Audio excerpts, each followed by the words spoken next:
What's going on, people? What's going on? What's going on? Y'all already know what it is. This is Tuesday night. And if you don't know by now, I don't know what to tell you.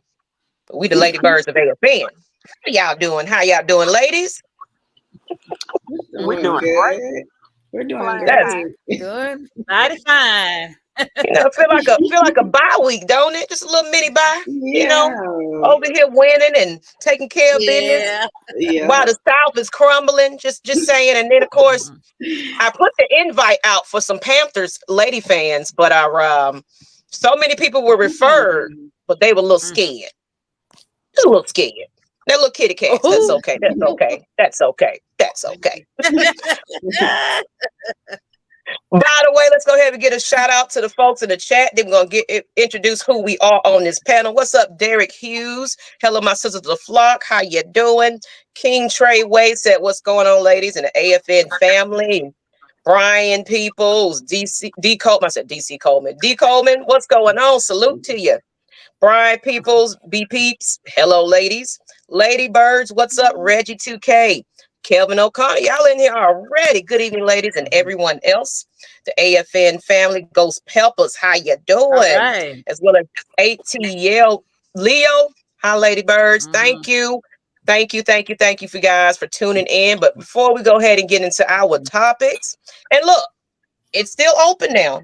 If some Panthers fans are some kind of way, get up in this chat, because I'm hearing there have been some rumors that somebody invited them on to the show to watch in the chat. The invite is still open, so if you got some guts, join us. I might put the link in the stream in the stream in the link. So with that being said, let's go ahead and start up from the top right next to me. Who is it? Who is it? That's Miss Pam. This is Auntie Pam. Happy Tuesday to everybody. We are 3-0 in the conference and 2-0 in the division. This is not a what they call a they call it something, but I don't think it is. I think Raheem gonna have them boys playing and they're gonna win this game. It's a division game. It matters. Ooh, yeah, it matters. Absolutely. Right next to Miss Pam, who do we got? It's me, Christy from Sip Dirty. Hey. Go ahead. I didn't mean to cut you off.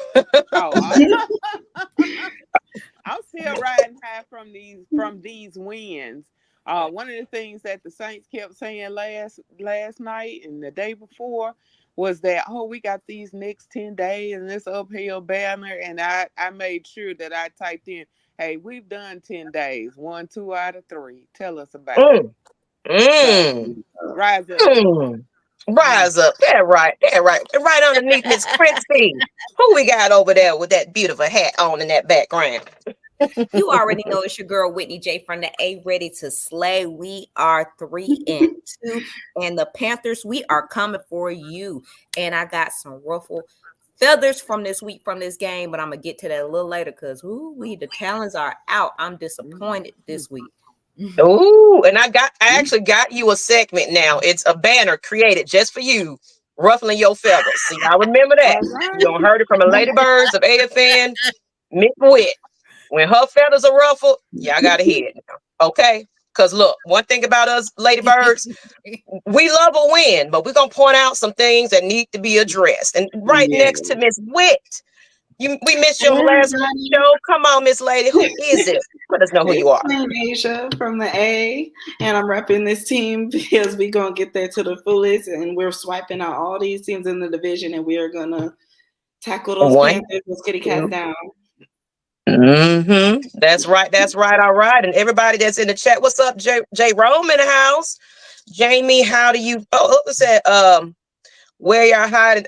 I found y'all, not at Falcons, but salute to y'all. Subbed up, Fly Eagles. Okay, then we appreciate you. We love it when I got to this end. This hashtag. Fly Eagles fly. You know, birds of a feather don't flock together in this situation. I can't see the picture, sir. But anyway, John, hey y'all, how you doing? How you doing, all our regulars? But appreciate you for subbing. You know, if you got something going on as well, we would definitely sub back. My mom's name is that's you. Okay. All right. Yeah, So me. you'll get a Hey. pass. Oh, You'll get a pass tonight. I always ask somebody who I meet what their middle name is. What is your mom's middle name? That's all I always ask if they have a first name Pamela. What's your mom's middle name? Okay. That's my question I to learned. him. What's good, Jerome? Derek Hughes, how you doing? Hey, y'all. Derek Hughes. They say Carr probably out for multiple weeks. Oh, we have heard. And we're going to get into a little bit about that South conversation in a moment. But a win is always something to celebrate. But it was some, and that's probably where we're going to get some ruffle of the feathers a little later from Miss Witt, I'm pretty sure. If celebration over. Okay.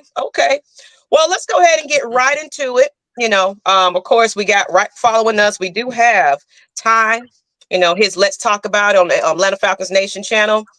He'll be following right after us. Y'all make sure y'all tune in. But let's go ahead and get into these topics because, yeah, the hangover is over. You know, we're feeling great, but it's rivalry week a third time, y'all. Just a third. I mean, we're kind of getting in past our tough schedule of the first half leg of our season. You know, so, and we're coming out of there with close W's, you know, so let's go ahead. Let's talk about it. Let's get into the game recap. And we might get some ruffle some feathers from Miss Witt because we kind of want to talk about, yes, it was a win, but let's recap what happened. You know, who want to go ahead and go in on that one? You know, what did you, some good pros and cons of this last week's game, well, Thursday night's game of the season. But one thing that Pam didn't mention, this probably, I forgot who it was. This was probably one of the best. That's one of the best Thursday night games there's been. I mean, normally it's a snooze fest for me. Normally I'm looking at it like, okay. Somebody scored, either somebody blowing somebody out or it's just a bored ass game. So I commend both teams to at least making it, you know, a must watch game. And there was a rivalry game. You know, the South had something to say, but the Falcons had a lot more to say at the end of the day. You know, just saying. Well, go ahead. Let's get into y'all recaps. How do y'all feel about those games? Who want to go ahead and start? I'll start off real quick. I'll just say that game was a blood pressure game for me because I was watching it, but then I was out at the same time with my friends, but I was still watching the game. But that game had me on my toes because I stopped watching it after that interception. After Kirk Cousins threw the interception, I just felt like it's over because all Tampa Bay is going to do is run the clock out. But when I noticed our defense started stepping up, because that's something that they have been struggling with whenever it comes to those tight-knit situations, we struggle to step up and to get enough time for our offense to get the ball back. I saw them step up and stop the Bucs. And I saw how much time was left. I'm like, we may have a chance. And when I saw it was 30-27 the whole time, I'm like, hi, Nia. I saw that. At that point, I wanted to get up and walk away. But I'm like, you know what? Like Whitney said, until the clock hits 0, the game ain't over. So that's when I was like, I stayed and I just kept watching. And when I saw that overtime, because usually I hate overtime games, but when I saw him throw it to Kadero Hodge, when I saw Kadero Hodge catch it, I'm like, okay. And I saw him kept running. I'm like, oh my gosh. And I'm looking at the clock and I saw he scored. It was just a range of emotions going on in my mind because I just did not know how to react because that's something that we struggle to do is to end games. But that is our third improbable win this season so far. First, the Eagles. Second, the Saints. Now the Bucs. So that's telling me right there something like basically on the offensive side that they're doing something. Like Kirk Cousins is saying something to them and it's working. Because the fact that Drake London was injured and Kadero Hodge stepped up and he scored and won the game for us, I was at a loss of words. Did you see that interview they had right on the sidelines, whoever was at home watching? But man, London gave him some props. And you can see the tears that's bubbling up in his eyes. He was over there like, I ain't crying. But I was like, you know what? You deserve That's that team chemistry. That is that brotherhood that we were trying to have. That's that. I'm giving my other guy some flowers here because he deserves it. He's a hard worker. I appreciate everything that he's doing, giving everybody props. It's a competition and everything else, but it's still a next man, best man up situation. It's like you're not as, if I go down, we got somebody right like me to get right up in there and pick up the slack. That's what it needs to be. Team effort, teamwork, team chemistry, team communication, all of that. Because it goes beyond the coaching staff. It also goes into those players and what they believe in themselves, and they trust their next man to do what they need to do. So go ahead and go. Who want to go next? Ms. Witt, you want to get in on this one, or you want to save it for your flocking? You want to go ahead and give a little update on how you feel about the recap? I'm gonna give them a little update because actually my ruffles have a little bit for the team, but it's more so for us fans. Okay. I'm gonna get into this a little later, but the game was heart attack central. I definitely agree. I was sitting on the edge of my seat. I went from shootout to oh my god, oh my god, it was opened up. My cardiac birds are still alive and well. I swear, my doctor hate to see me coming because, baby, I tell you, I'm gonna need an EKG soon because this is just too much. But it was great to see our offense finally click. Kirk Cousins, 509 yards, 509 to break Matt Ryan's record on Matt Ryan's night was crazy. To basically see him spreading out the ball. We saw Kyle Pitts finally. We saw Drake London getting the ball. Of course, we know Mooney was going to get his hands cut. Mooney has been the hot man, except for when he dropped that pass. I don't know what the hell happened. I think watching the playback, Kurt, like before he could really get in turn, ball was already in the air. Yeah. So he literally had to turn on the dial. But like my dad say, like my family said, if it hits your hand, you get that shit. So you get that shit.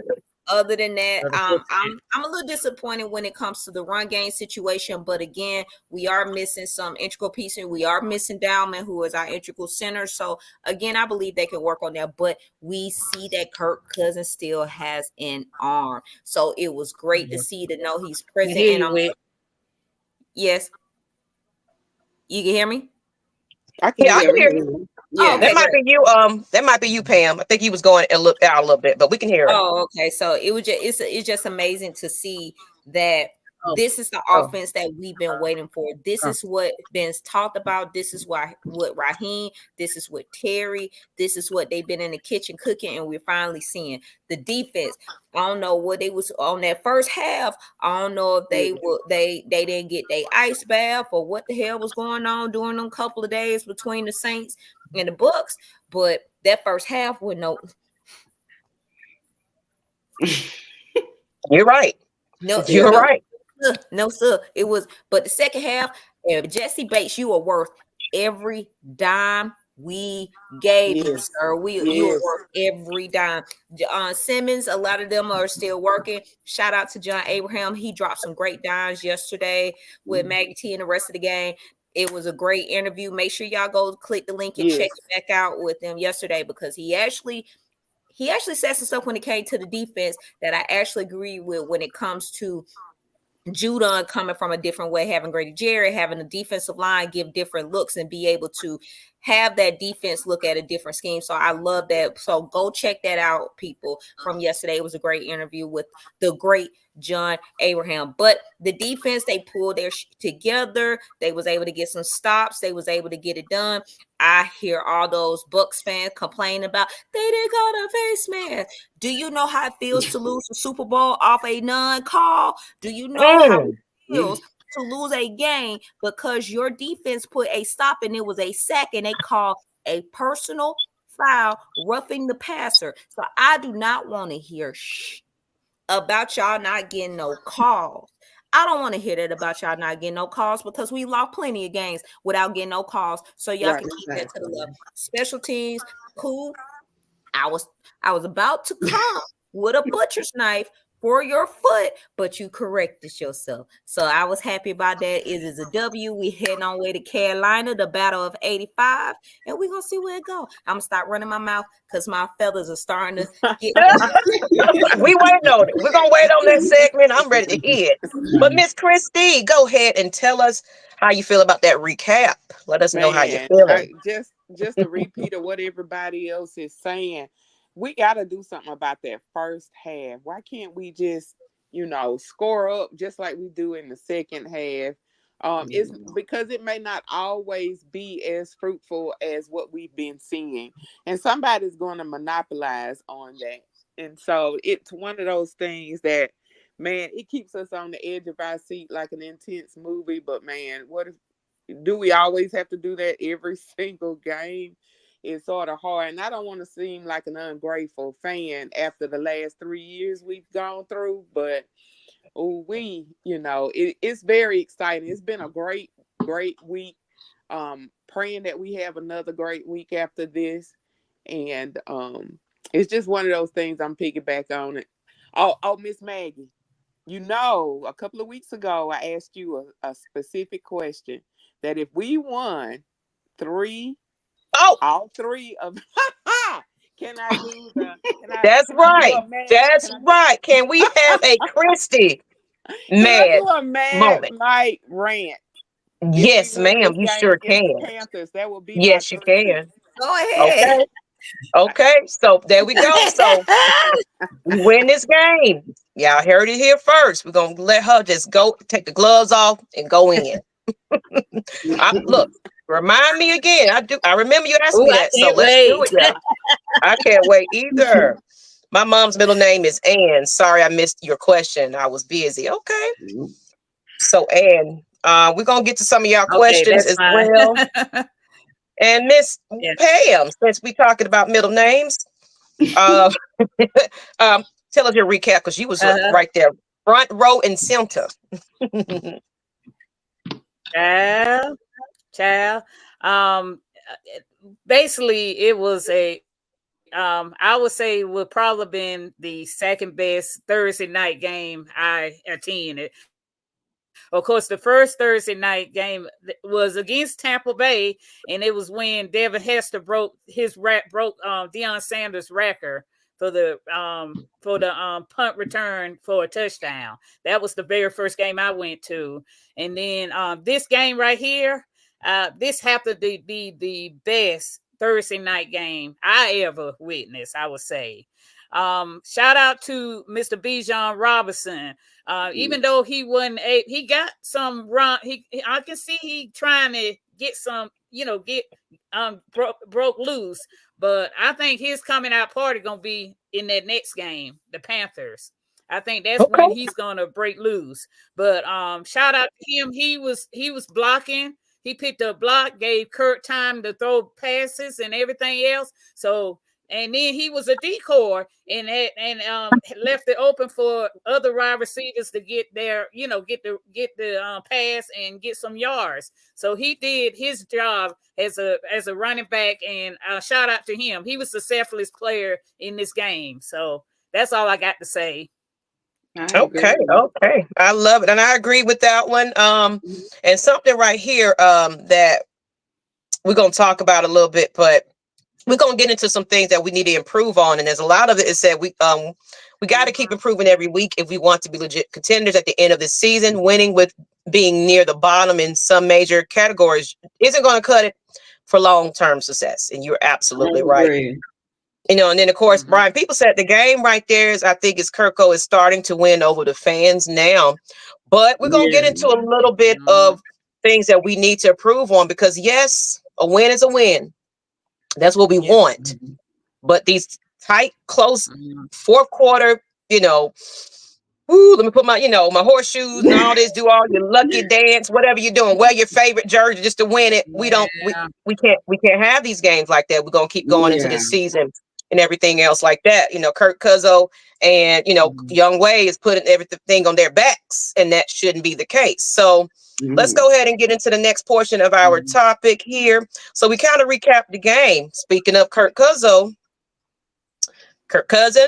throws for franchise record of 509 yards, 4 touchdowns to lead Falcons past Bucks in a overtime thriller. It was, man, I was hollering. I can tell you that I was hollering. It's funny because my daughter, she's my oldest daughter, she's starting to get into football, and she was like, "What's going on? What happens?" She was asking questions, and me and her was, yes. So said we're gonna have a future Lady Bird coming up soon. I love that from that generation, but I love it because my other girls they ain't quite caught on yet. They still girly and let me get my nails and stuff done, Mom. Let me like okay. But my football lady, she was watching it right there with me. She said, "Why didn't you tell me it was a Thursday night football?" I said, "You need to catch up, shoot." But she's getting into it, and what I just wanted to be where it's more women, like we have this panel, that are getting to learn the game of football beyond just being a fan. Now knowing what you're watching, the plays that's happening. You're questioning things because it's like my future goal is to create like a football type of thing where it's like a big thing for women just to get together. We watch football.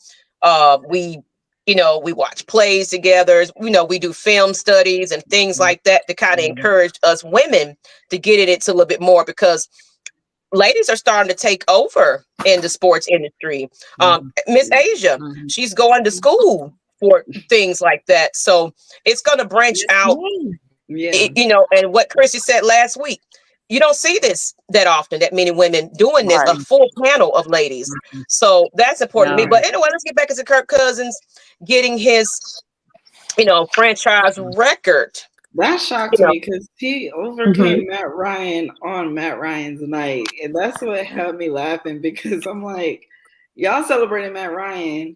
And the next thing we know, Kirk Cousins surpassed his passing yards. So I'm sitting here, I'm like, how? And especially, this is probably the best Falcons game I have seen out of all the years I have watched the Falcons play. This was probably the best game I've seen because it's like winning the lottery basically with them. It's like when you get that last minute win in overtime, and especially he got 4 touchdowns, and Mooney. Mooney is somebody that is worth the money that we picked up. That's why we call him Mooney Money. Like he is just somebody that I am so glad that Terry Fontenot and when they discussed that during the draft and even in the offseason, I'm so glad we picked him up because he is worth the money. Him, Ray McLeod, all of them behind Drake London. Drake London is like he's turning into a superstar. I'm starting to notice that. Like Kirk Cousins is knowing who his weapons are. He's knowing who he's throwing to, and I think he threw to 6 or 7 different wide receivers that night. He did. And that's a good thing too, because that's something that in the past Desmond Ritter. Oh Lord! But I did say that. I said they need to spread the ball a little bit more. I ain't gonna say that now. Yeah. So I mean, he just wasn't put in a good situation. That's all I'm gonna say. Yeah. And like we said, there are some things we got to improve on, especially with defense. We have no pass rush. We have 0 pass rush. We have to get that together because I don't know where Lorenzo Carter is. I see him on the field, but I don't see him producing. Like he's not doing enough. I see who else is out there? I see Grady Jarrett. He's doing his thing. We have Nate Landman coming back. Caden Ellis is actually starting to get some pressures in, so I'm actually proud of him for that. And you guys probably saw Jesse Bates cause that turnover when he punched the ball peanut out. Punch. He got that down to that little peanut punch that caught card. And was that I'm gonna need AJ Terrell when the ball come to him, he need to catch it. Yes. He dropped easy interception. That could have been a pick 6. Yeah. Kelvin O'Connor asked a quick question, y'all. Is Bijan fully healthy? Seems like he's lost some snap. Is being more productive behind some O-line. And then I think we mentioned that in the background. Then you think he's still kind of nursing? I don't know. I feel like he's dealing with. You go ahead, Christy. Oh, you can go, Christy. Oh, No, I'm sorry. I mean, it was me. Oh, you good? I Whoever. Y'all sound alike now. Go ahead. Go sound alike.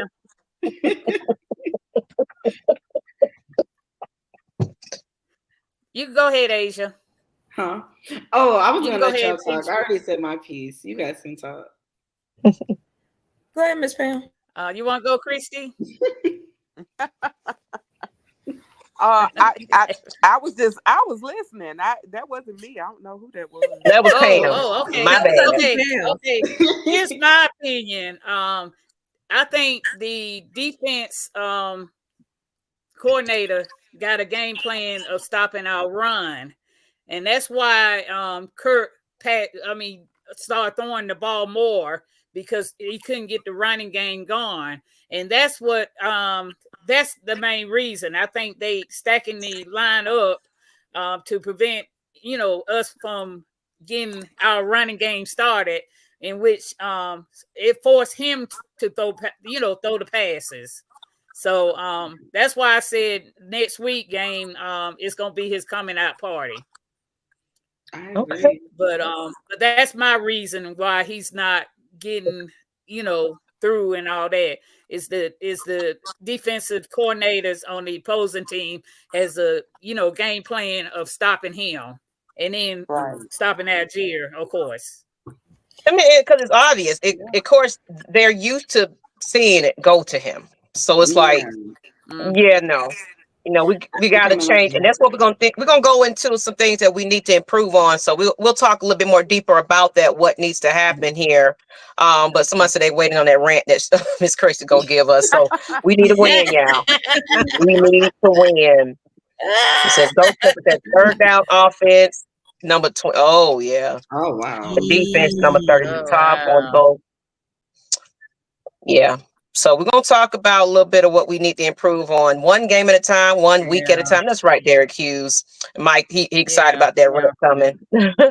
These games we won this year, the teams we've had in the past would not have won these games. Absolutely. I feel like we are a different mindset of a team right now because, yes, it was typically we didn't complete games. We didn't finish them. Right. I don't know what's going to be third downs and trying to get in that red zone. And we still have some things that we need to work on here. We're going to get into it. It says Atlanta Falcons will be 4-2 against the Panthers. Better not be a trap game. It says, y'all think we're going to get I got one thing to say real quick. I just found out we are currently 0-4 versus Andy Dalton. We have to break that streak. We're 0-4. They said Bryce Young gonna probably start. They did. No, I got a notification saying Andy Dalton might be starting. I'm hearing that Andy's gonna do it, but what that coach said, we could get into that once the Carolina segment came on. Because if I was any player, especially Bryce Young, after hearing what his coach said this week, right? I taint just cause so you could get rid of me, but we're gonna talk about that in a minute. I feel bad for Bryce Young. He needs to be really on a team that he can develop with. Not when we play him, but I feel bad. Yeah, not when we play. Yeah, he the enemy this week. But let's go ahead and get into a little bit now that we talked about Kirk Cousins throwing the franchise. And we're going to get into a little bit of what we need to improve on. But you talked about it earlier, Asia. Nyght Landman has been designated to return from injured reserve. And that's going to kind of lead into what we actually need to improve on because we are struggling. So let's get into it. The things the Falcons need to improve on. So I got a 3 things that I pointed out. And then, of course, ladies, you can add to it or however you want to what you feel that we need to also improve on. But first and foremost, the lack of capable pass rush due to injuries. And so it kind of leads into that just a little bit. How do y'all feel? Is that one of the key things that we really need to address and work on. Yes. Somebody was saying bringing an edge, or a couple of things like that. Yeah. We need to tweak. We need to tweak it just a little bit to go and lead into this next season. Go ahead. I think the biggest thing is that people expect, oh, this past rush, he was in college and it was like this and this and that. I've said this on a couple of our different podcasts. Make sure y'all go back and look at our old videos, that if you don't have the right coaching staff or the right scheme for that player, I don't care if they was magnificent, they could have been Superman in college. It does not always translate. So the fact is that we just like we got a first-time play caller on the offense, we got a first-time play caller who's been through some ups and down issues on the defense. So he has to figure out what his scheme is for his players. I know everybody mentioned that Agent Zero. I see Carter around the ball sometimes, but again, like John said last night, it is a scheme. They have to give different looks. He had our defensive coordinator need to get off the bucket that you're no longer in Washington. You are now a defensive coordinator in the NFL.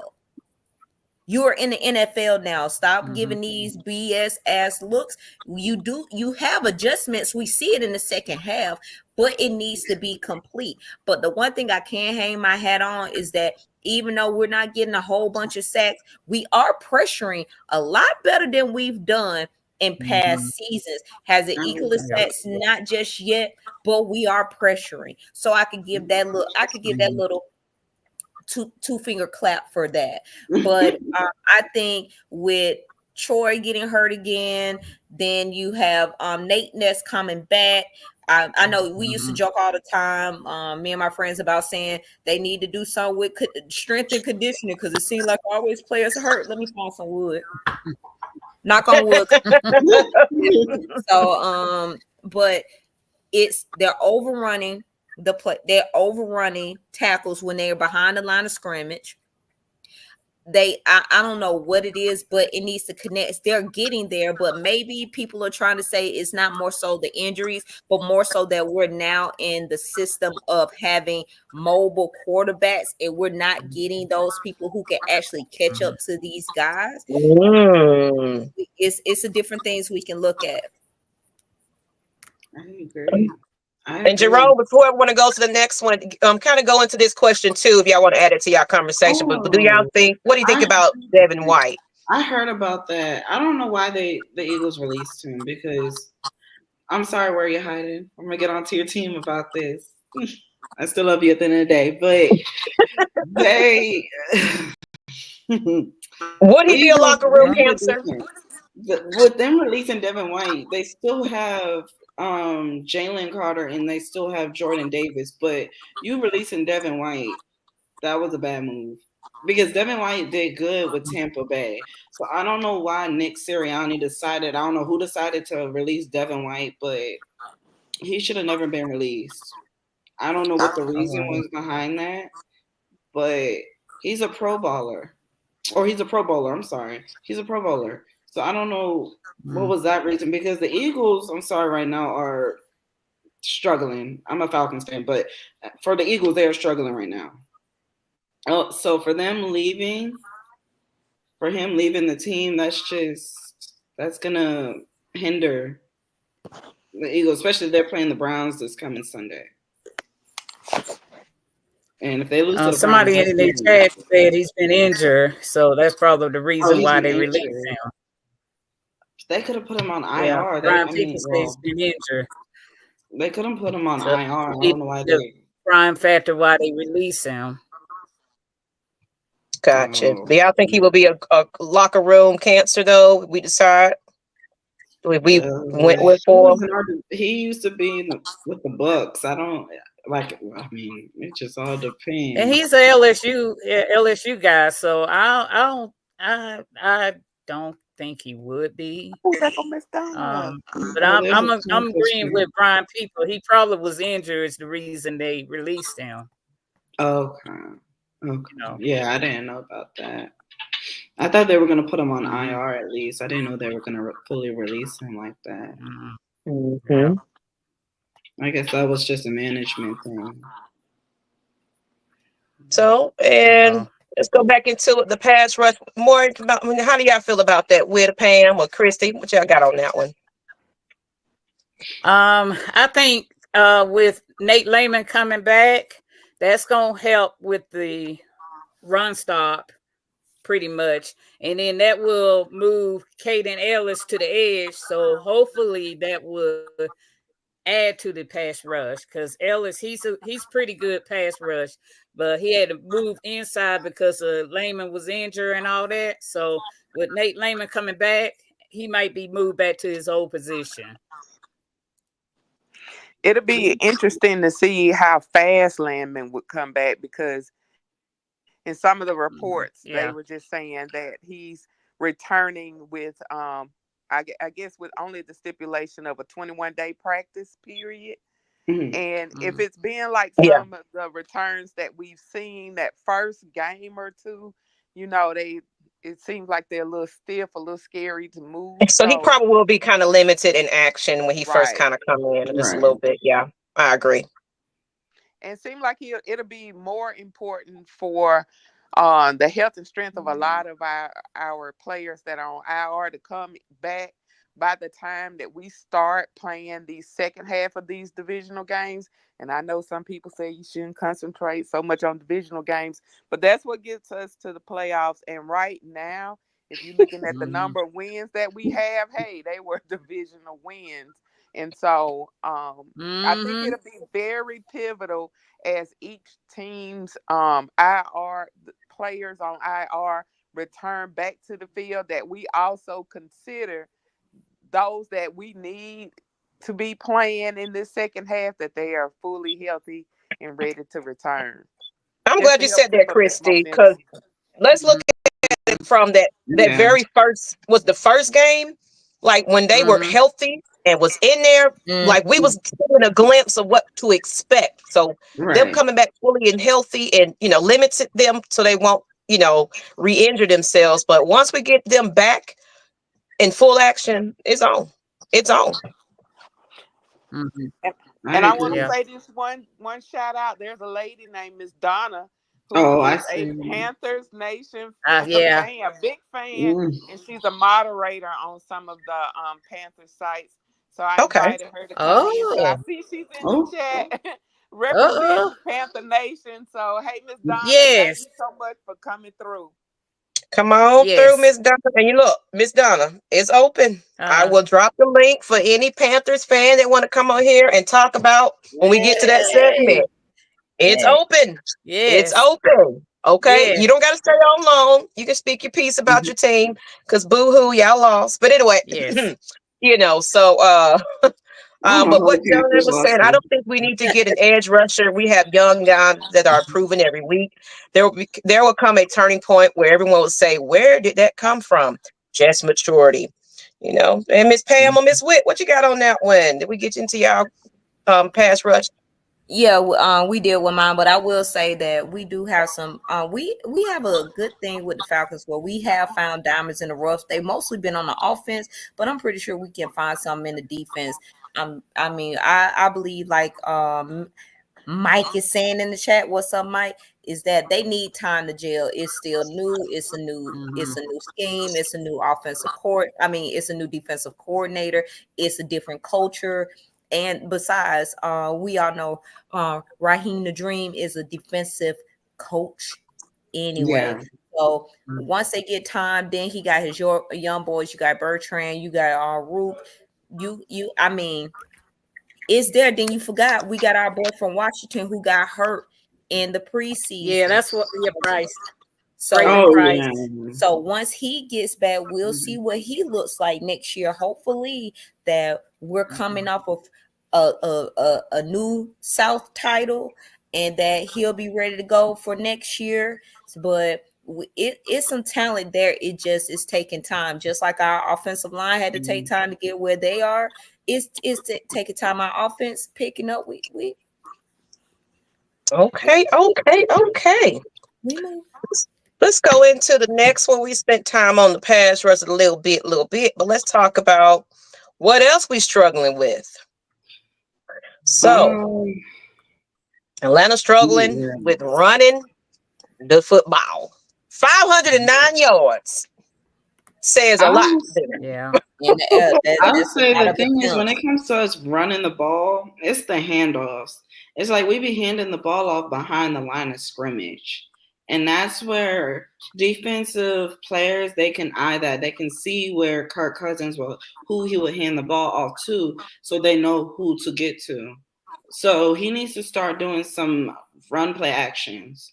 Like he needs to they need to come up with a scheme where defensive players don't know who he's going to be passing it to and who he's going to be handing the ball off to with the screenplays, because that's how they read quarterbacks. They read their eyes. They see who they're going to hand it off to, and they see who they're going to throw it to.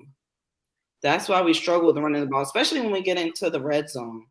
That's where things just really get chippy with us, because we just seem to not know how to complete a drive. We always have to come down to a field goal, or we get sacked, or we have to come down to punting the ball.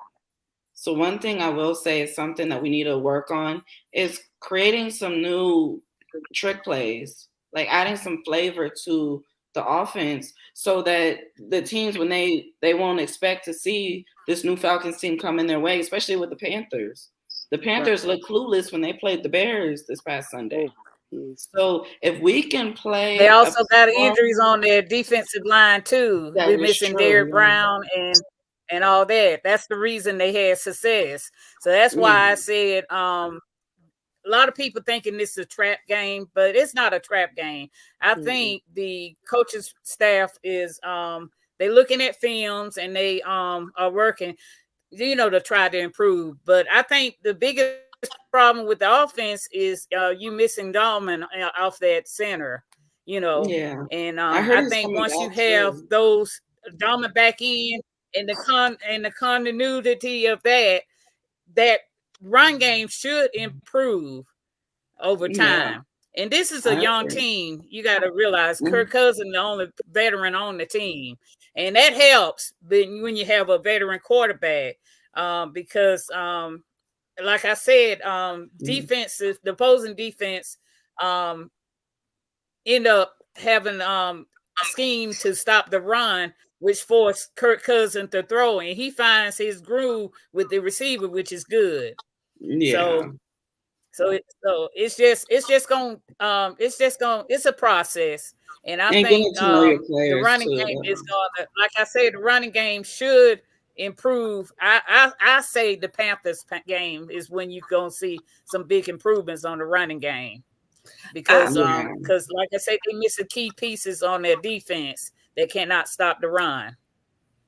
I agree with that, and also I agree with Dahlman being out. That is a piece in that middle, to especially that's where Bijan and that's where Algier like to run up the gut.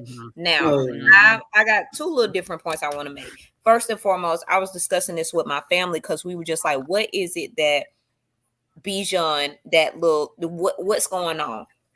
Bijan is a running back where he needs the ball in space. Algier is a ground and pound. He can get it to it, but once Bijan gets that space, he get the ball. It's hard to stop that momentum there. He's not ground and pound like Algier is. That's what the difference. So that's for up to the offensive coordinator to figure out what's the best way to do that. What's the best looks to be able to not only complement Algier, but to complement Bijan. Because I could tell that Bijan is getting frustrated because again, they have tape on Bijan now.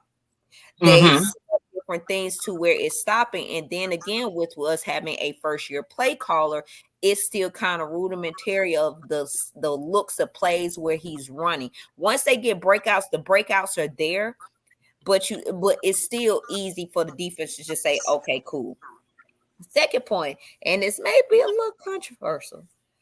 Do y'all think this is the reason why we had the fullback position all these years? Because now that we don't have a fullback anymore, it seems that we can't get that push or that look at the line like we used to. Because regardless of that not getting too much time to throw, not even a ticket time bomb or a grenade, that run game had that thought to at least get the run game going. So I mean, are we in that position now? I mean, especially with now that it's easy for a lineman to go down again. Knock on wood, I don't need no more of our O-line to go down nowhere. We need to keep that continuity. We need to keep that all together, because you see, when we lose kinks in that chain, things happen. But definitely we got to be able to balance it, because while I love the performance that Kirk had for 509, he shouldn't be throwing 58-0 per game. Baker threw maybe 28 times. 58 times in the game. I know they was trying to prove that we still got air service down here, but bruh, we still need ground and air. It needs to be UPS, FedEx. It needs to be a balance here. We can't have one or the other. We see when we have more than one than the other what happens over the past few years. We don't need that again. I agree. They need to cut down on the penalties also. Yes. Too many holding calls and stuff. Because we had some good games, and then we had to bring it back because of the hold. So they need to eliminate that. I'm glad you mentioned that, because Jake Matthews has been getting called for holds, and that's what's been hindering the team, because I've been noticing. And Bergeron was getting calls too. Bergeron got called. McGarry got called. It ain't just Jake. It's like offensive penalties that it's different ones. Yeah. It's just even the tight end got a call. You know. Oh yeah. What you want to add to that, Miss Christie? I agree with the penalties, because it costs us every single time. And then some of them are just real blatant and stupid, like off jumping off sides or face mask, or some of it's just real, just something you can fix. It's very preventative that we can actually fix. Exactly. Especially when it's close, it's tight games like that. Yes. We're on the microscope with the referee. They're going to call everything. So they need to clean it up. Let's get to some of these comments in the chat, though. Let's see. Let's give the Bucks credit. We ain't giving nobody no credit, John. They shut the run down. No.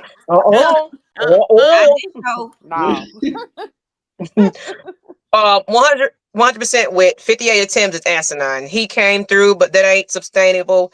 30 and 35 attempt is the sweet spot. Okay, so somebody agree with Miss Witt.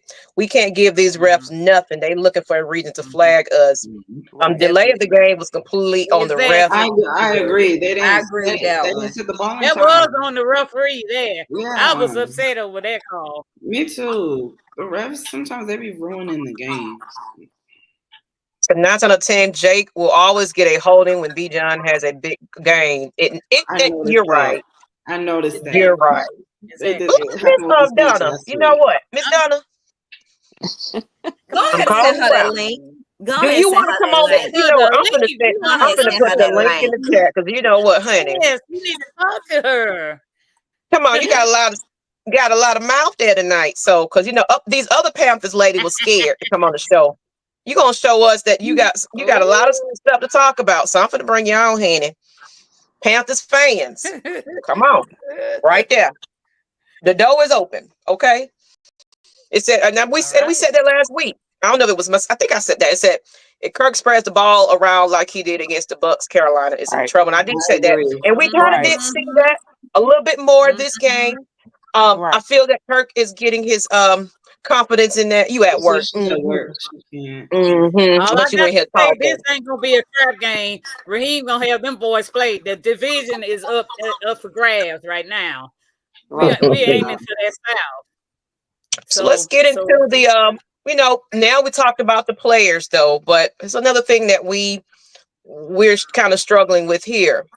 Atlanta situational coaching must improve. Better clock management and in-game adjustments. Yeah. With these first-time coordinators and these first-time this and that head coach and all of that. better clock management. And, what do y'all think about that? And of course, you can add to what else needs to improve with these Falcons. If we're going to keep going into the next game, and win. What are some things that you guys feel in the coaching situation, Zach that needs to improve?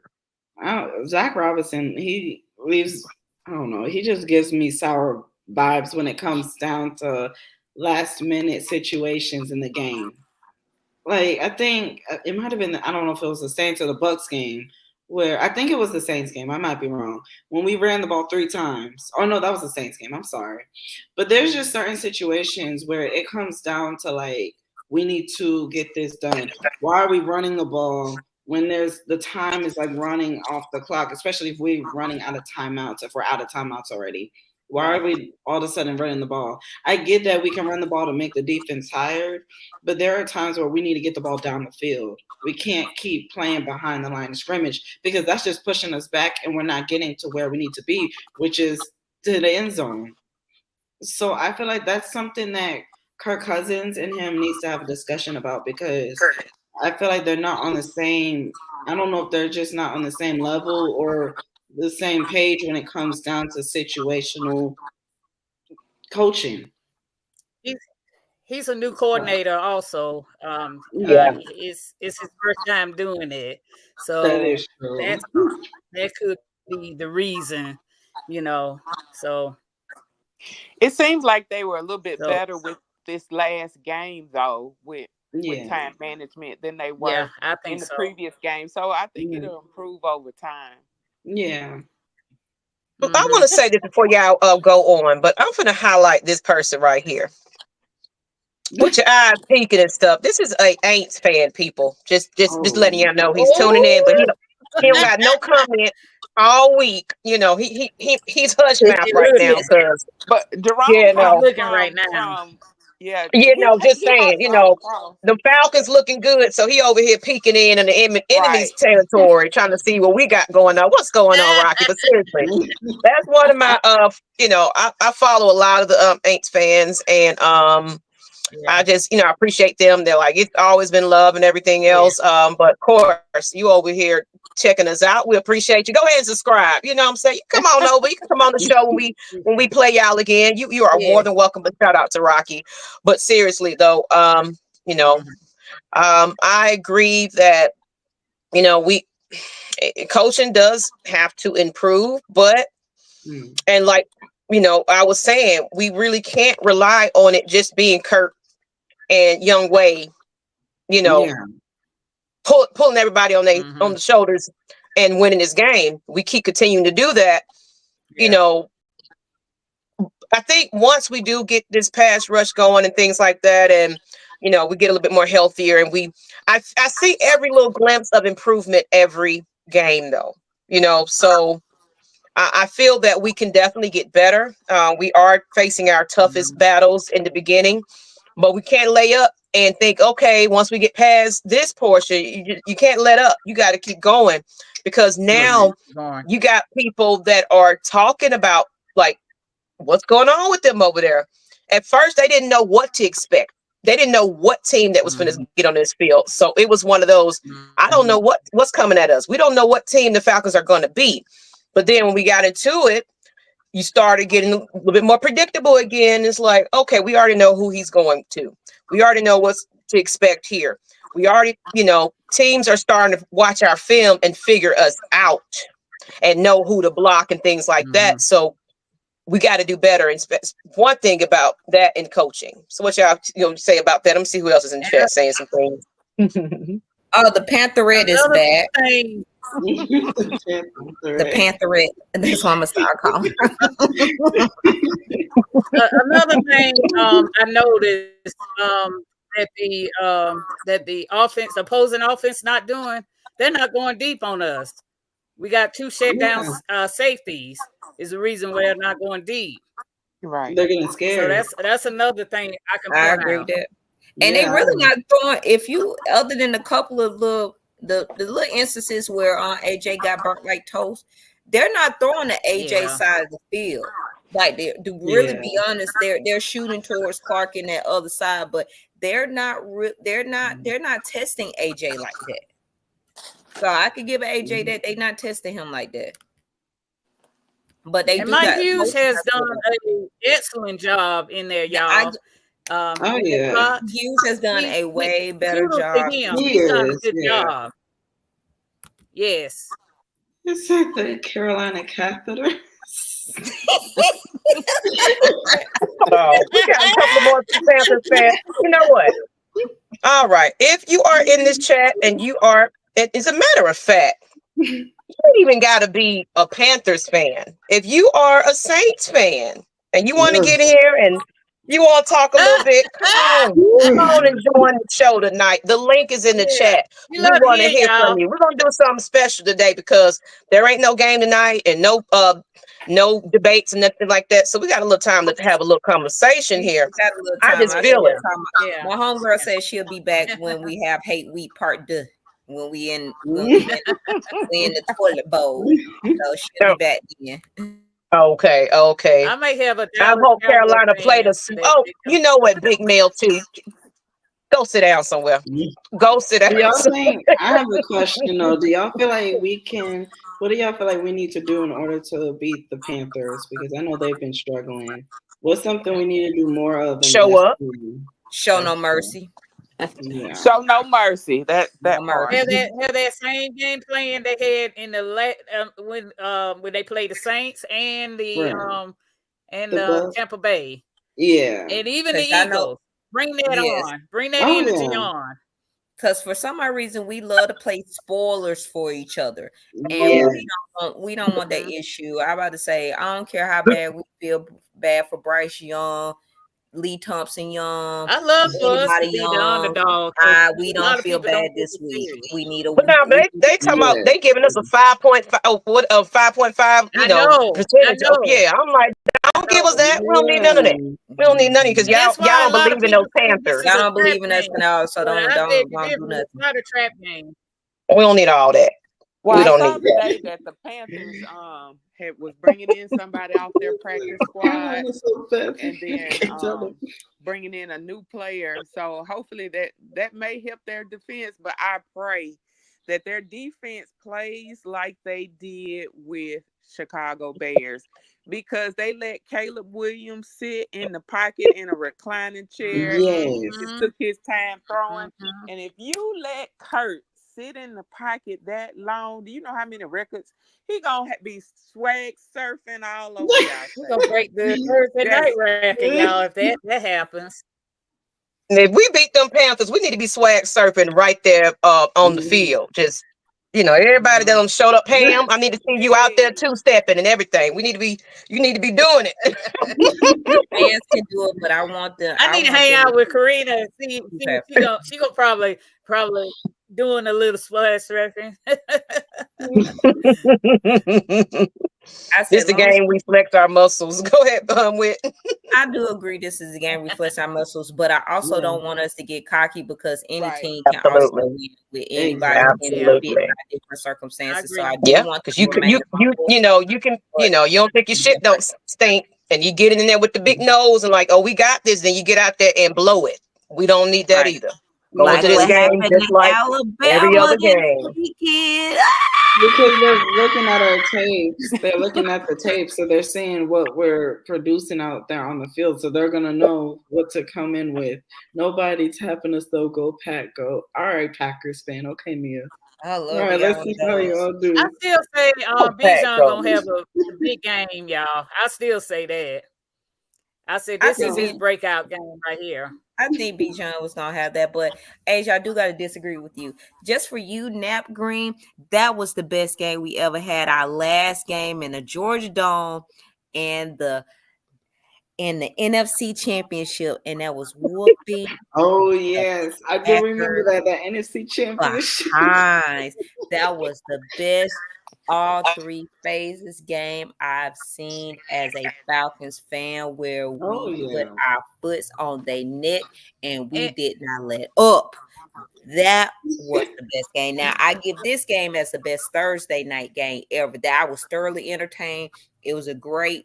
I mean, it was honestly, it wasn't great for my heart, but it was great as a football fan. Right. But that game will forever christen Forever, the last ever? time we was in that stadium, and baby, But we will but y'all.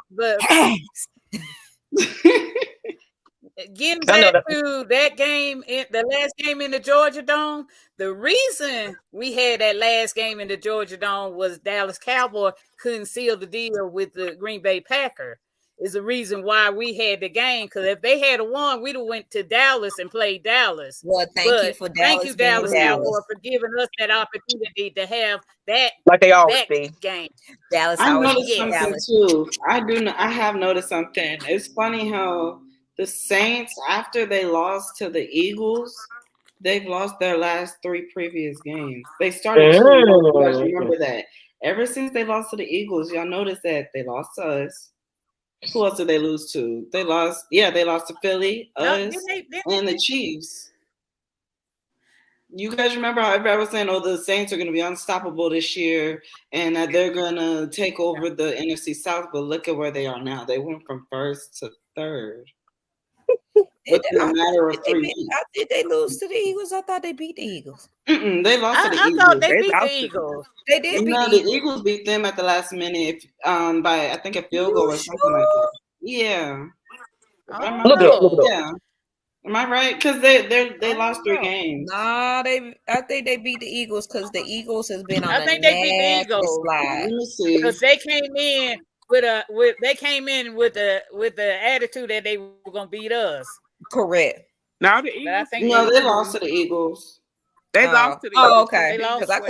They lost to them 15-12. Okay. Oh, they're on a 3-game losing streak. They won that game because they was coming. They almost did. They were coming in on Hey high. Donna, Yeah, y'all make sure y'all get those sweets by Sean. Y'all gotta get. I gotta get the. Hold on, I got the banner. Let me get that so y'all can go ahead and.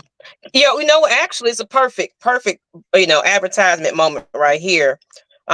It's cake time, y'all. It's the holidays getting ready. It's getting a little chilly. Everybody putting their chili together in the crock pot. So I'm gonna put this little banner up real quick. We gotta talk about it, but and there's one thing about it. We want y'all to continue to reach out to me.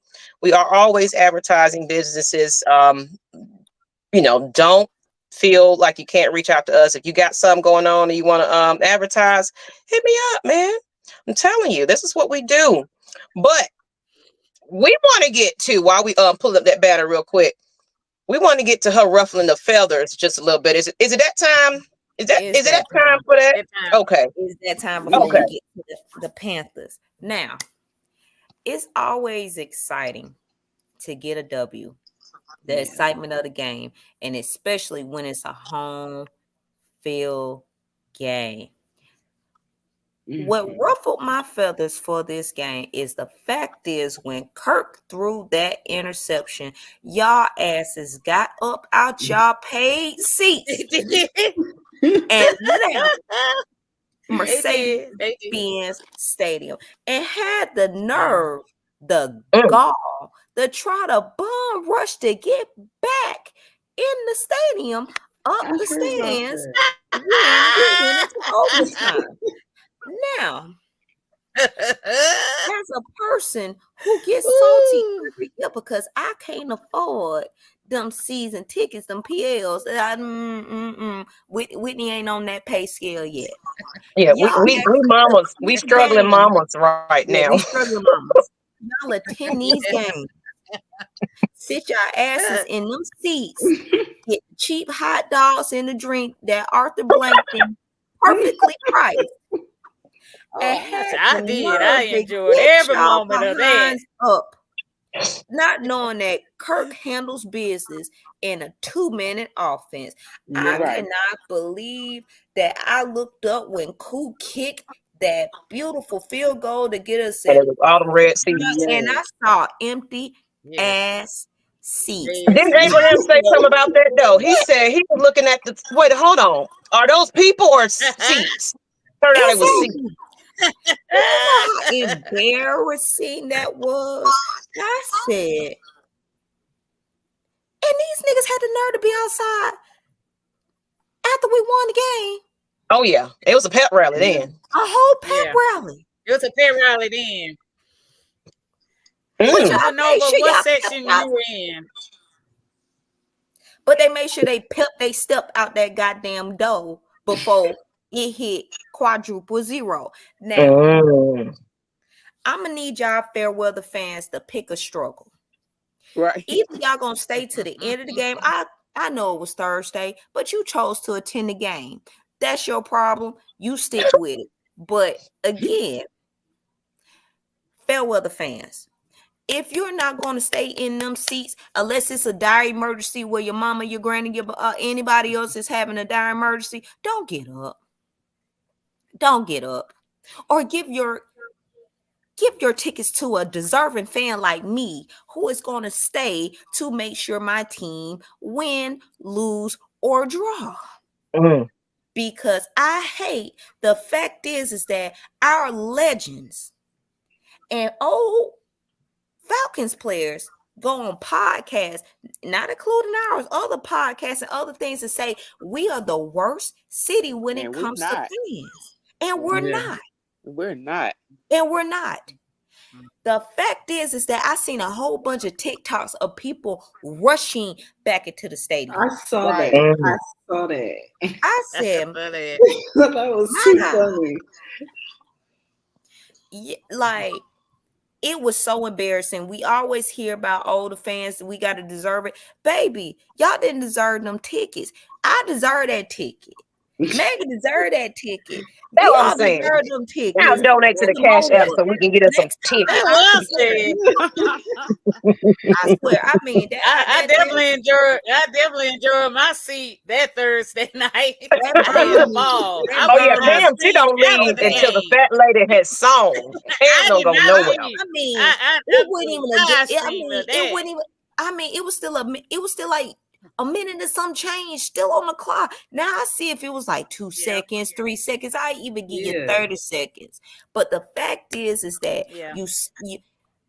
you got up and didn't want to come back.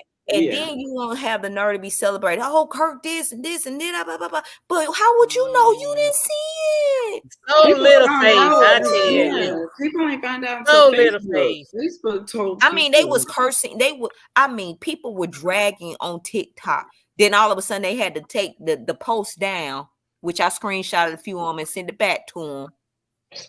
Oh yeah, Kirk this and that. Nah.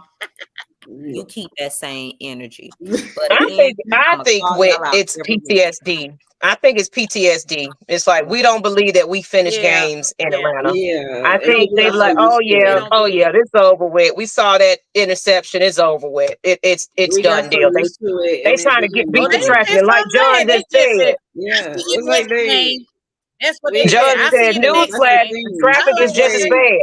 They look at it from Matt Ryan because they think, oh, Matt Ryan threw an interception, game is over. No, that's why I literally had to sit back down. I'm like, okay, there's a minute left. And I saw that Bucs started making mistakes. I'm like, we may have a chance. Let me sit down and continue to watch. And when I saw that we made it to overtime, I'm like, I'm so glad we got the ball first because the way he was moving the ball down the field, by the time I knew it, we were at like the 45-yard line.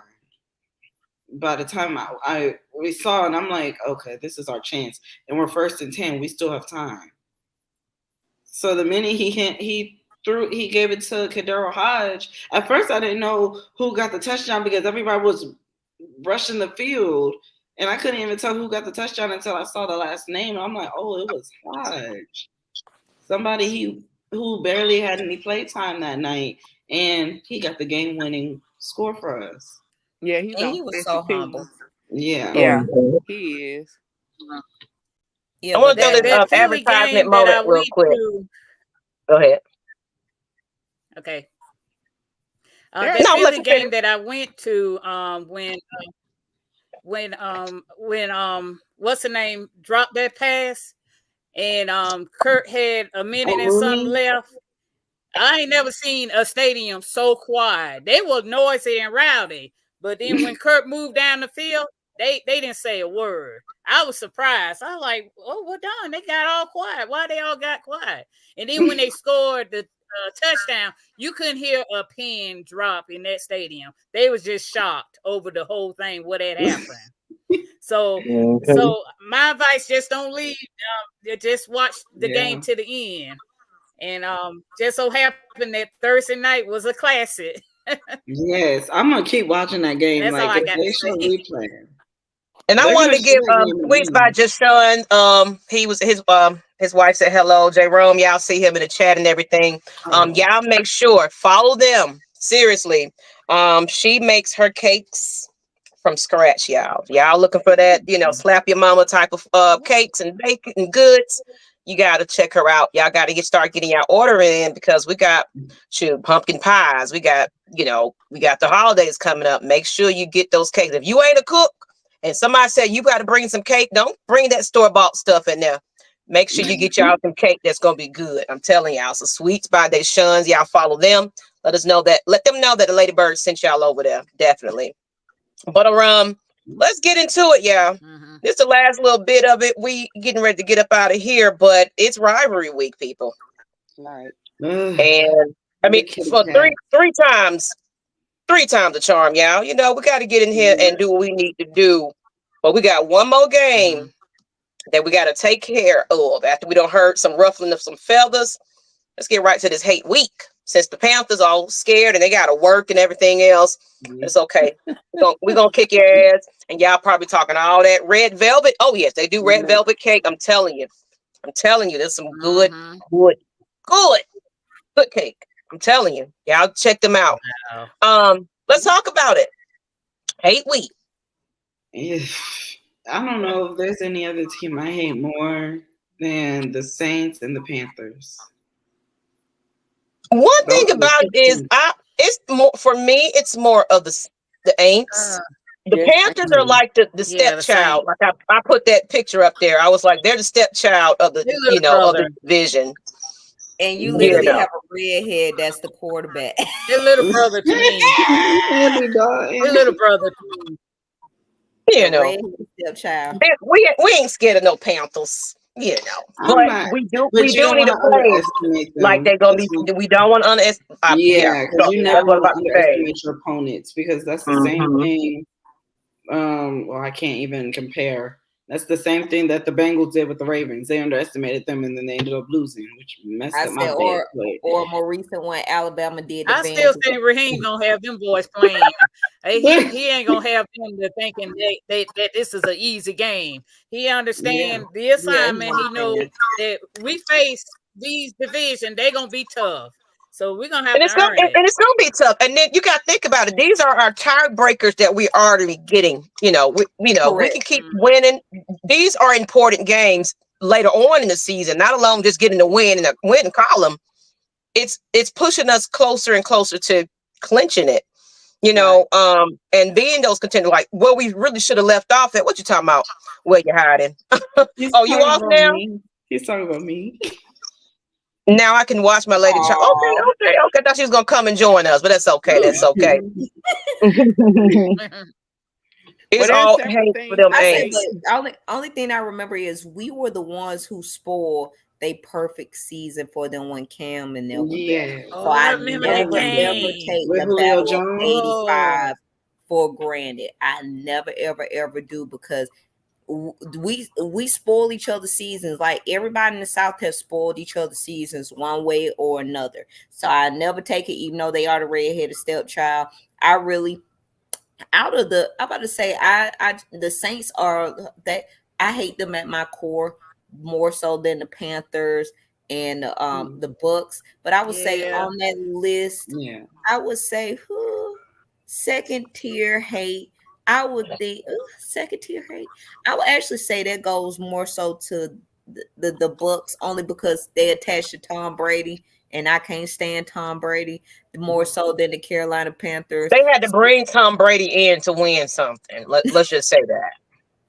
Nah, but I actually like their team that when they won the Super Bowl. I like Warren Sapp. He was. I don't. Warren Sapp blocked me. You lying. I'm serious. I wish my friend Keith was on here. Mike knows. Warren Sapp blocked me. I was talking so much. It was something he said about the Falcons one day. I think it was one of his I think Hall of Fame. It was something he was getting honored for something that night we was playing them or something. And he had a lot of shit to talk about with these Falcons. And I went in on him. I think it was on Twitter or Instagram. I think it might have been Twitter. Next thing you know, I go to his page. This page has been blocked. And he gonna say something about my appearance or something he was saying. But he was filthy mad. I gotta find it. Yeah, I'm gonna find it. Let me find it. I'm gonna post it. But he was a mad son of a gun when I had got on him and he blocked me. I'm gonna go see if I'm still blocked. As a matter of fact, let me go find out. Y'all keep going. But Miss Donna is right. I actually go on across the NFC South, across the NFL and join different pages. So sometimes doing work when we're not live on, when you can't find a Falcon content creator. Now, one thing about the Panthers, their content creators, they go for hours and hours and hours. So some kind of way, that's how I found Miss Donna today. She was on this. There's a content creator, man. He is so fun. His name is Unk. It's UNKK_20. Unk is so funny. But look, guess who's all on there? Red Swarm give everybody the blows by himself. And so, but the main focus though, over the last 2 weeks from them, Bijan is a focus for them. So I become fearful of him doing that run up the middle because I don't want him to get hurt. And it seems like in the past, we run players like Devontae Freeman and Ito Smith. When we run them up through the middle, people always talked about them. But again, statue is a main factor, and it's one of the main reasons why they get hurt. And I'm fearful of that tactic of him running up through the middle when there's so many other options to utilize Bijan for.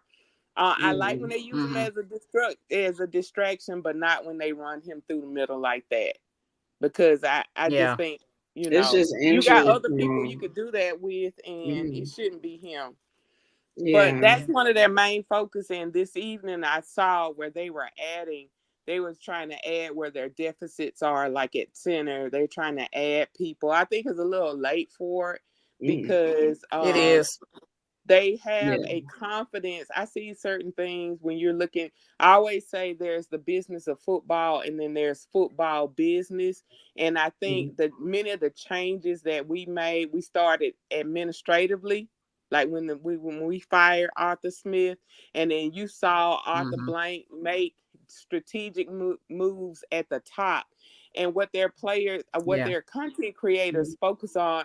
Oh, the draft. They're already talking draft, but it's not the players when your leadership needs to change. And they have a lot of leadership issues, even when you can see it from the coaching plays and different ones, because they never let up on how that defense was just letting the offense sort of run over them on the Bears side. And if they do that with us, because like Kurt said, he said, hey, we're going to take 3 days off, and Monday we're back at it. And I love that everybody was saying we're going to be back at it. And so I don't think, hey, whatever of the Falcons in the past, and I said this since game one, we're not the same. We're not the same. They're not the same team. I keep telling everybody that they're not the same team. They're not. Because I don't think we won't even let it be a trap game because they're already back at it. Yeah. We're already back at it. Exactly. And that's the thing, we're still developing. I mean, we still have new players and we still have young players. But the thing is, coming into this game on Sunday, the Panthers are not gonna know what they got coming in store with them because we have new defensive players. And we got a brand new wide receivers, but something we really do need to fix and work on is be disciplined. We have to get rid of these penalties because these penalties, like we all said, can determine the game.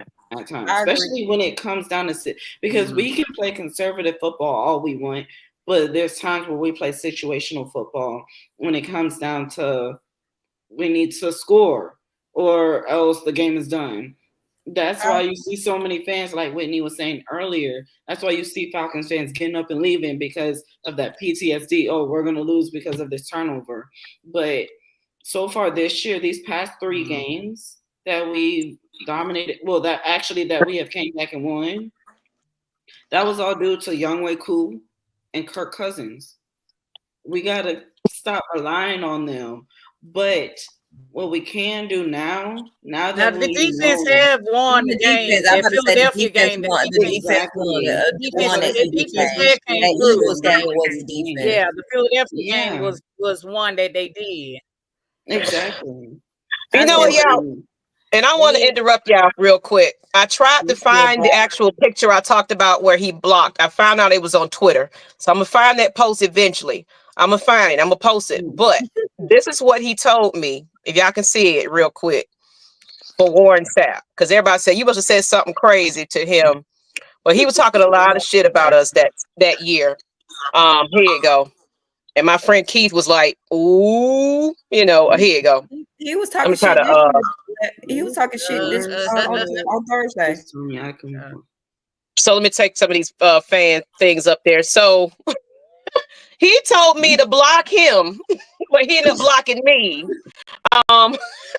It was just hilarious. That's why he attacked me and everything, because I think he was getting honored right there that year. But this man was in his feelings. I don't know, Mike remember that, but man, he had a lot of stuff to talk about them Falcons, and I was just like, keep our name out your mouth, pretty much. Let me find what I said originally. I can't remember what I'm gonna find that post, but man, he was hot. He was 38 hot. It's like, you gonna block a fan? Somebody that ain't making no money like you. You that mad? Yeah, but sometimes they get in their feelings. But he was talking crap about the penalty. He was one of the people who was talking about the penalty. That's why I made that statement at the top of the show about y'all crying when we didn't got hosed by penalties and different calls like that we got called on that shouldn't have been called, and calls we should have got that didn't get called. So I mean, that's just the name of the fucking game. That was just y'all time. Oops. Oh well. Try again next time.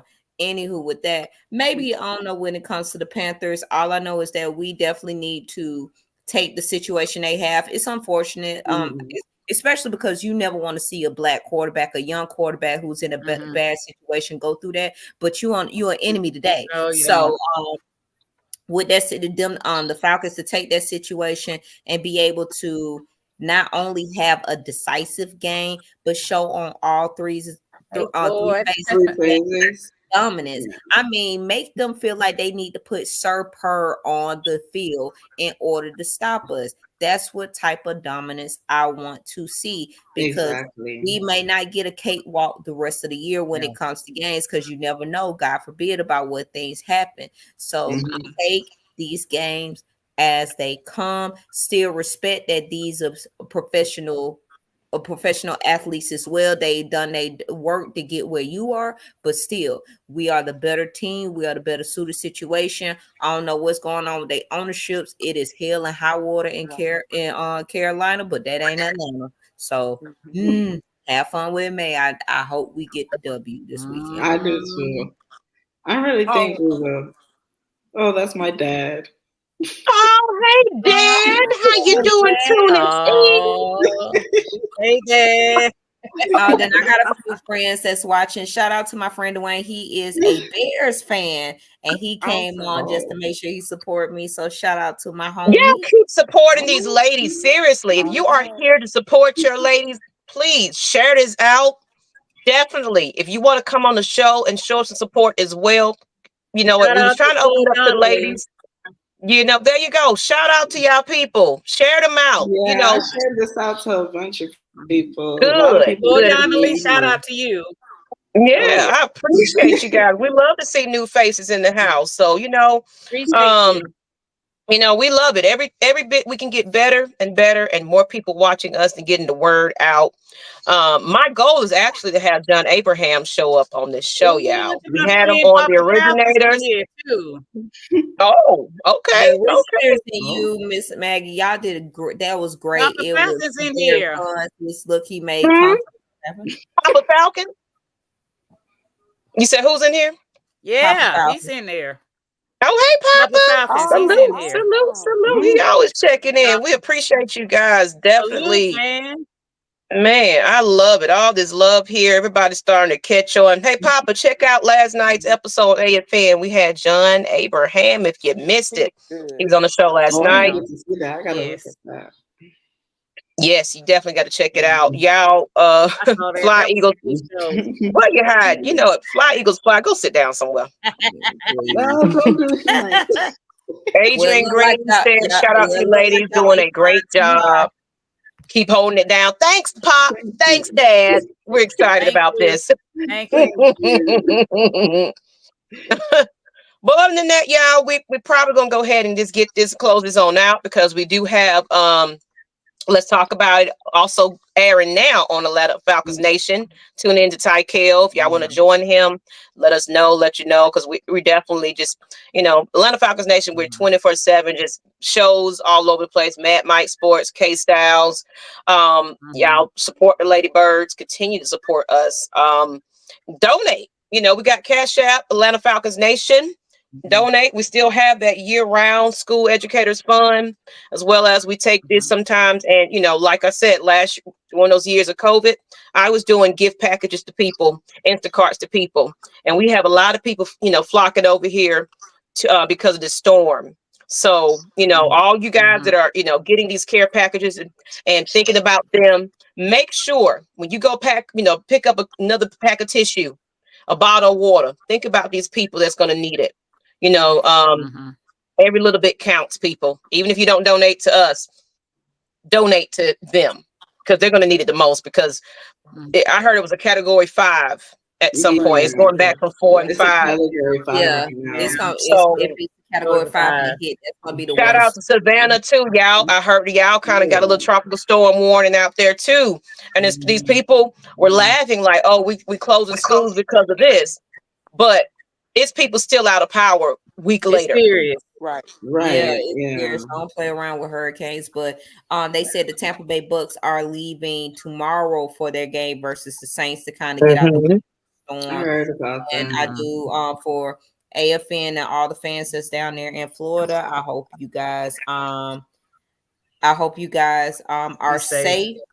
And you get out of the area if you can. Make sure you take care of your families, because I mean, we've seen what Helena was able to do, and it was devastating. And hopefully Milton like it does drop down a category or so, because they saying that they boarding up Waffle Houses, and you know, if they boarding up Waffle House, oh yeah, it's serious. Yeah, with Waffle House saying, "Oh no, we gotta go." So y'all be safe out there. But I mean, prayers out to everybody who's going through that. Definitely, that definitely show you that the climate is changing. I was just talking to my family. I was like, it's been hot as crap this summer. Yeah, I feel like for me, I've been in Georgia 36 years. This is the hottest summer that I've ever felt. And I've been to Arizona. I've been in Macon, where it's like muggy hot, things like that. I was like, this was hot. And now we're getting all these big storms and these big things. Something is going on. Like, all we got to do is pray. Global warming. Yes. It could be global warming. Definitely. And then this just proves that, like, right now, get those generators. You know, stock up on all that water and put it away, because you just never know, the candles and things like that. You never know when you're going to need it. Don't wait till a disaster makes you go and, you know, quick and buy. You can get these things off of holiday sales. You know, when y'all cashing them tax checks, stock up. You know, I'm just saying. It is 86 degrees in October. Like, it doesn't even feel like fall. Yeah, it doesn't feel like fall. Now, the breeze comes in. I could tell it's fall, but not by the afternoon. I'll be like, damn, it's hot. Let me take off the I got one thing to say. Shout out to the FEMA worker. And people need to tune out all these negatives saying that they're not doing enough. They're doing enough. They're trying to help people. So shout out to those workers, the FEMA workers, and those people who try to repair lines and all that. I heard that they're short staffed. They're doing their job because they got funding cut. Out these false narratives about the not doing anything. Yeah, definitely. And understand that if you have an issue with funding or different things like that, and you see what's going on, contact your local congressman, contact your people that represent you to be able to get it and vote. I know the link to register for vote was yesterday here in Georgia. If you're any of our fans or Falcons fans that's in other states, please make sure y'all check your registration. Early voting does start here in Georgia on October 15th. So avoid them lines on the 5th. You might want to go ahead and vote early. Make sure you find your precinct because I'm voted early. I'm voting early. And you can vote on weekends, people. So you ain't got no excuse. I work Monday to Friday. You can vote on weekend. I'm a big supporter of skipping the line. I go early. I learned my lesson that one year when I said, nope, I'm voting early. So. I was in line one time for 4 hours. I said, I would never, ever do this again. And I was voting for, this was the special election with Raphael Warnock. Baby, I was in that line for so long. Then they had just passed the rule that they couldn't give out food. And oh my God. Yeah. People were passing out and all this. I never do that again. Yeah. I never do that again. Yeah, you're right, Whitney. You're right about.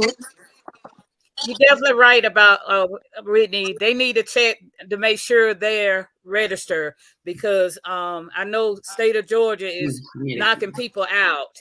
So definitely check to make sure y'all are registered for this election. Oh yeah, I got my voter registration card telling me where my precinct is. Look, and then my daughter, she registered at school. She goes to Georgia State. So she registered. They got them campaigning for the young generation to get in here and vote. So I don't care who you're voting for. We're not telling you who to vote for, but get in there and vote. Because did y'all just see that thing that just passed in the Georgia, banning the abortion for 6 weeks? Yeah.